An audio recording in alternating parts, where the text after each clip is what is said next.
Гадәттән тыш хәлләр министрлыгында яңа ел каникулларындагы аянычлы хәлләргә йомгак ясадылар. Бәйрәм көннәрендә Татарстанда 111 янгын чыккан, 14 кеше янып үлгән. Күңелсез статистика турында киләсе язмада.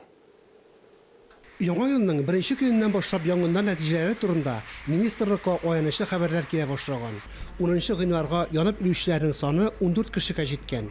Шәхси йортлар һәм фатирлар янган. Янгыннар бер-бер артлы республиканың төрле төбәкләрендә килеп чыккан.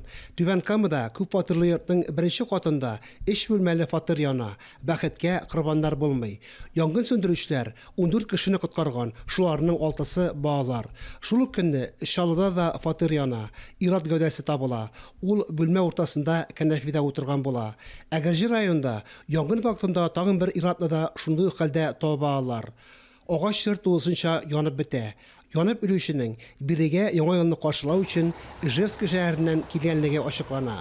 4 гыйнварда Казанның Боевая урамындагы йортның 8-нче катыннан янгын вакытында кешеләрне алып чыгалар. Бәхеткә барысы да исән кала. Күп очракта янгыннар саксызлык сәбәпле килеп чыга. Сөрем газы яки төтен агулануга китерә. Янгыннарның күп өлеше шәхси секторга туры килә. Леногорский районының Федотовка авылында бер ир һәм хатын-кыз янып үлгән. Азнакай районында бер ирнең, Чаллыда өлкән яшьтәге ир белән хатынның гомере өзелгән.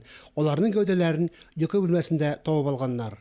Янгыннарның күп очрагы торак секторда чыккан. Төп сәбәбе ут белән саксыз эш итү. Янгын сөндерүчеләрнең оператив гамәлләре аркасында янгыннан 20 кеше коткарылды. 1 гыйнвар көнне Түбән Кама шәһәрендә янгында махсус сулыш алу аппараты белән торак йортның төтенле подъездыннан 14 кеше коткарылды. Шул исәптән 6 бала. 4 гыйнвар көнне Казанның Боевая урамында күп катлы торак йортның 8-нче каттагы янгынны сөндергән вакытта янгын сөндерүчеләр 5 кешене коткарды.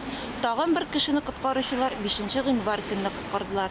Агулану билгеләре белән иратны ашыгыч медицина ярдәменә тапшырдылар. Әле ел башландыгына, янып үлүчеләр саны байтак инде. Янгын сөндерүчеләр уяулыкны югалтмаска, тәмәке тартканда һәм мич электр приборлары белән эш иткәндә сак булырга чакыра. Фанис Мөхәммәтов, Полина Лесина, Рәмзил Миранов, Татарстан яңалыклары.